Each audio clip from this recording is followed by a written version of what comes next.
Okay, this video is going to be about adjustment levels because for the texture exercise you'll have to work with adjustment levels. So adjustment levels live right here in the layers palette, right? Here's the layers palette. We're familiar with the layers palette, right?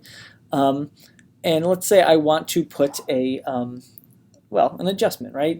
Let's look at the different type of adjustments. You can put a whole layer of solid color, gradient, pattern. These ones we don't want to, we will use, but let's look at something different. Let's look at, say, hue saturation, right? So saturation, if you remember from the color talk, takes away how much color, right? So I can go in and really just, if I want to make an image kind of black and white, I can do this with you. Is it the best way to make an image black and white? I don't know, marginally. But you see we can do that there. I mean, I can still play with other things. If I wanted to change the saturation of this image, right, you see I can play with this, I could play with all of those things, right? What happens is, and let me get rid of this for a second, right? You have this layer here that's attached to this layer, right? And I can turn it on and off.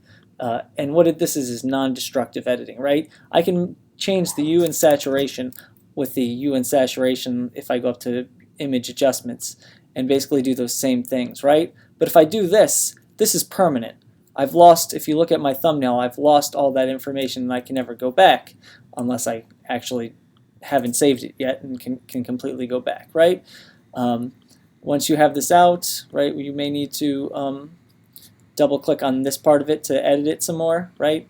But this that's basically a hue saturation layer, and pretty much all of these can be done that way. Now with the assignment, you probably want to do a solid color one, so let's add a solid color, and I want to have a red solid color. Now I want this image to be affected by this color. I can change the color's blend modes, multiply, screen, overlay, right? There's all these things that I can do to help affect what happens here. And that's pretty much the bulk of it. There is sometime things that would happen if you wanted to apply it to just one layer. Let's say I had these two layers here and I only want it on this layer and not on this layer. I know it's the same thing.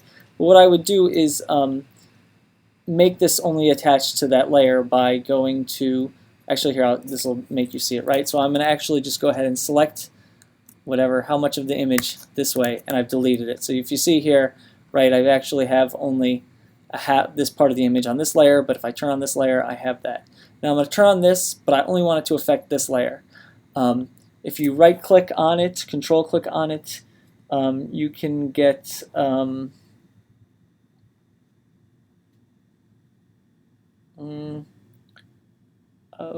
boy, I don't even know how to do it that way. I just hold down Command Option, and that's the easiest way. I think maybe it must live up here.